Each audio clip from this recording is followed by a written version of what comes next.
شگفتہ صاحبہ لکھنؤ سے شیعہ سنی کی شادی کے بارے میں کیا مسئلہ ہے؟ شیعہ سنی کے بھائی شیعوں کے بہت سارے فرقے ہیں، ان کے عقائدوں میں بڑا اختلاف ہوتا ہے، تو کسی ایک جنرلی ایک حکم نہیں لگایا جا سکتا۔ تو میرا اس بارے میں تفصیلی کلپ موجود ہے کہ اس بارے میں آپ لکھنؤ سے ہیں تو وہاں دارالعلوم دیوبند چلی جائیں، وہاں جا کے پوچھ لیں آپ، یا کوئی اور بڑا ادارہ ہو جس پہ آپ کو اعتماد ہو کہ کوئی بھی ایسا مسئلہ ہو تو یا پاکستان میں تو دارالعلوم کرنگی وغیرہ سے رابطہ کر کے پوچھا جائے کہ بھئی اس کے عقائد وغیرہ ان کے سامنے ظاہر کیے جائیں۔ جب تک باقاعدہ کسی کے پرسنل حالات بتا کر اس کے عقائد واضح کر کے فتویٰ نہ لیا جائے اس وقت تک جائز نہیں ہے۔ تو ہاں، کسی کے ہمیں دیکھیں کسی کے شیعہ یا سنی ہونے سے کوئی بیر نہیں ہے، ہمیں یہ کہ عقیدے صحیح ہونے چاہیے، قرآن و سنت کے مطابق ہونے چاہیے۔ تو اب کس کا عقیدہ کیا ہے صرف مسلک کا لیبل لگانے سے پتہ نہیں چلتا۔ جیسے لوگ مجھ سے پوچھتے ہیں کہ بریلوی کے پیچھے نماز جائز ہے یا نہیں ہے، تو میں کہتا ہوں بھائی دیوبندی بریلوی اہل حدیث کا تعلق نہیں ہے نماز جائز ہونے یا نہ ہونے سے۔ نماز کے جائز ہونے نہ ہونے کا تعلق اس سے ہے کہ عقیدہ شرکیہ ہے یا نہیں ہے۔ تو اگر کسی بریلوی کا عقیدہ توحید والا ہے، دیوبندی کا شرکیہ ہے، تو بریلوی کے پیچھے جائز ہوگی، دیوبندی کے پیچھے حرام ہوگی۔ اور اگر کسی بریلوی کا شرکیہ ہے، دیوبندی کا شرکیہ نہیں ہے، تو پھر دیوبندی کے پیچھے جائز ہوگی۔ تو امام کے لیے دیوبندی بریلوی اہل حدیث شیعہ ہونا کا میٹر نہیں رکھتا۔ تو میٹر یہ چیز ہے کہ آپ کو پرسنلی کسی کے عقیدے معلوم ہو، پھر بھلے وہ شیعہ کہے اپنے آپ کو، دیوبندی کہے، بریلوی کہے، ہمیں اس سے کوئی بیر نہیں ہے، کوئی مسئلہ نہیں ہے۔ عقیدہ صحیح ہونا چاہیے جو قرآن و سنت نے بتایا ہے، جو تواتر کے ساتھ ثابت ہے۔ تو اس لیے شادی میں بھی ایسے ہی ہے کہ ہمیں اس سے غرض نہیں ہے کوئی دیوبندی ہے، بریلوی ہے، اہل حدیث ہے، جو بھی اسلام کی طرف منسوب ہے نکاح اس سے جائز ہے، بشرطے کہ اس کے عقیدے بھی اسلام ہی کے مطابق ہوں۔ تو جا کے جو ہے نا کسی پرسنلی جب کسی کوئی بھی رشتہ آئے تو پرسنلی اس کے عقائد جا کے باقاعدہ کسی ادارے سے پوچھے یعنی فتویٰ لیا جائے کہ جی یہ اس کے عقائد ہیں اور یہ اس پہ حلف اٹھا رہا ہے اور اس کے بارے میں مشہور بھی یہی ہے کہ یہ اس کے عقیدے ہیں، تو کیا اس سے میرے لیے نکاح جائز ہے یا نہیں ہے؟ تو وہ پھر آپ کو فتویٰ دیں گے تو اس پر عمل کیا جائے گا۔ ایک جنرلی حکم بیان نہیں کیا جا سکتا اس میں۔ انڈیا سے کسی نے پوچھا ہے کیا احتلام کے بعد آدھے بدن کو دھونا ضروری ہے؟ میں نے احتلام کے بعد ایسے ہی غسل کر کے نماز پڑھ لی تو کیا میری نماز قبول نہیں ہوگی؟ آپ نے اگر احتلام کے بعد غسل کر کے نماز پڑھی تو ہی قبول ہوگی، غسل کیے بغیر پڑھتے تو قبول نہ ہوتی، جب غسل کر لیا تو قبول ہو گئی۔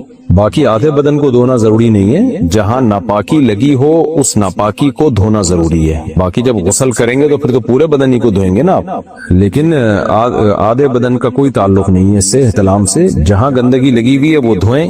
تو سنت طریقہ ہے نا فرض غسل کا، وہ یہی ہے کہ سب سے پہلے آپ نے کیا کرنا ہے، جہاں جہاں گندگی لگی ہوئی ہے وہ جگہ دھونی ہے، اور استنجا کرنا ہے یعنی شرمگاہ کو دھونا ہے۔ اس کے بعد پھر آپ نے ہاتھوں کو دھو کے پہلے قلی کرنی ہے، 3 دفعہ غرارہ بھی کرنا ہے اگر روزہ نہ ہو، منہ بھر کے قلی کرنی ہے اگر روزہ ہو تو 3 دفعہ ناک میں پانی ڈالیں اور وضو کر لیں، بہتر ہے کہ پورا پراپر وضو کر لیں آپ۔ اس کے بعد پھر سر پہ پانی ڈال کے پوری جسم پہ پانی بہا لیں، یہ افضل طریقہ ہے غسل کرنے کا۔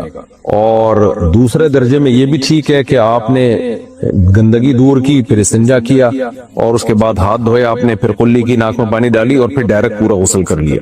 پہلے والا طریقہ زیادہ افضل ہے، دوسرا طریقہ بھی ٹھیک ہے، دونوں طریقوں سے سنت کا ثواب ملے گا انشاءاللہ۔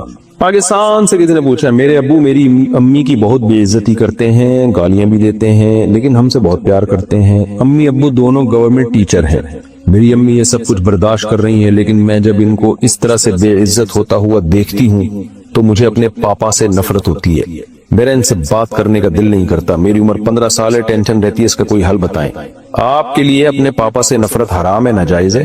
دیکھیں اگر آپ کے والد آپ کی والدہ کو ڈانٹ ڈپٹ بلا وجہ کر کے ان پہ ظلم کر رہے ہیں، یہ بھی ایک ظلم ہے، غلط ہے، لیکن آپ اپنی باپ سے جو نفرت کر رہی ہیں زیادہ بڑا ظلم ہے۔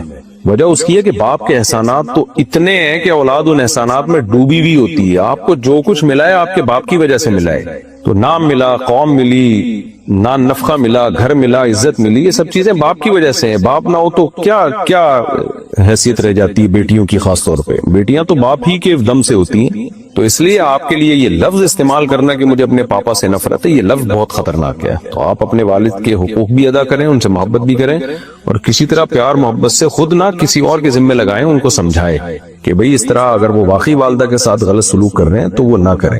تو آپ کی امی لڑے نا پھر بھی کچھ سمجھ میں آتا ہے، تو آپ کے لیے یہ بالکل سوٹیبل نہیں ہے۔ تو آپ کی امی کو چاہیے نا کہ وہ پاپا سے بولیں کہ واٹ آر یو ڈوئنگ، کیا کر رہے ہو میرے ساتھ, مجھے کیوں بے عزت کر رہے ہو, تو یا کوئی اور بڑا خاندان کا بڑا بات کرے. اچھا بھائی, آسٹریلیا سے کسی نے پوچھا اللہ تعالیٰ کی ڈیوٹیز یا ایکٹیویٹیز کیا ہے. سبحان اللہ, کیا پوچھ رہے ہو میرے بھائی. کیا اللہ تعالیٰ کا کام صرف انسان, جنات اور فرشتوں کو پیدا کرنا ہے یا اور بھی کچھ ہے؟ کیونکہ تقدیر تو پہلے سے لکھی ہوئی ہے, تو کیا اللہ تعالیٰ کوئی نیا کام کرتا ہے؟ میں یہ جاننا چاہتا ہوں کہ اللہ تعالیٰ کی سرگرمیاں کیا ہیں. ابھی بھائی صاحب, اللہ کے لیے اس طرح کے الفاظ استعمال نہ کریں. آپ آسٹریلیا سے, شاید اردو کمزور ہے یا کسی نے ترجمے میں ایسا کر دیا ہے, تو اللہ تعالیٰ کے لیے ہمیں تھوڑا مناسب الفاظ استعمال کرنے چاہیے. ایکٹیویٹیز کیا ہیں, اللہ تعالیٰ کی سرگرمیاں کیا ہیں, یہ انسانوں کے لیے الفاظ استعمال ہوتے ہیں. اللہ کے لیے کہ اللہ تعالیٰ کے کیا کام ہے, تو سورہ رحمان میں اللہ نے بتایا کل یوم ہوا فی شان, ہر وقت وہ کسی نہ کسی کام میں ہے اور کوئی کام اس کو تھکاتا نہیں ہے.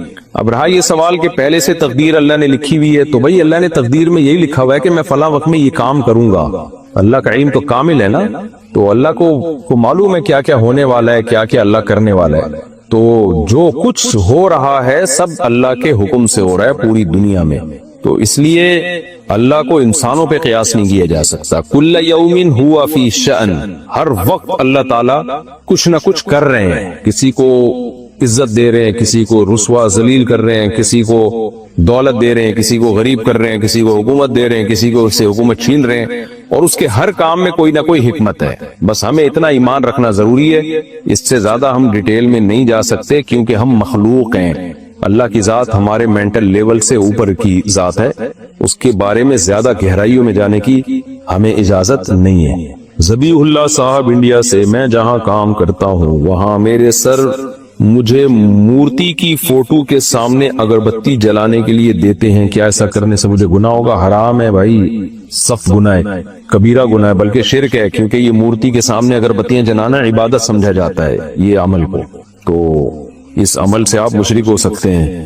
کیا بیوی کی کزن کی بیٹی سے نکاح کر سکتے ہیں جبکہ وہ بیوہ بھی ہو؟ جی ہاں, بیوی کی کزن کی بیٹی جو ہے اس سے نکاح کر سکتے ہیں, بیوی کی موجودگی میں بھی, اور اگر اللہ نہ کرے کسی کی بیوی دنیا سے پہلے چلی گئی, ویسے اللہ ایسا کرتا بھی نہیں عام طور پہ, اکثر شوہر ہی پہلے جاتے ہیں, لیکن پھر بھی کزن کی بیٹی سے نکاح ہو سکتا ہے اور بیوی کی موجودگی میں بھی ہو سکتا ہے. البتہ بیوی کی جو بہن ہے نا, اس کی بیٹی سے نکاح نہیں ہو سکتا جب تک بیوی زندہ ہے, کیونکہ کسی عورت اور اس کی بھانجی کو آپ نکاح میں جمع نہیں کر سکتے.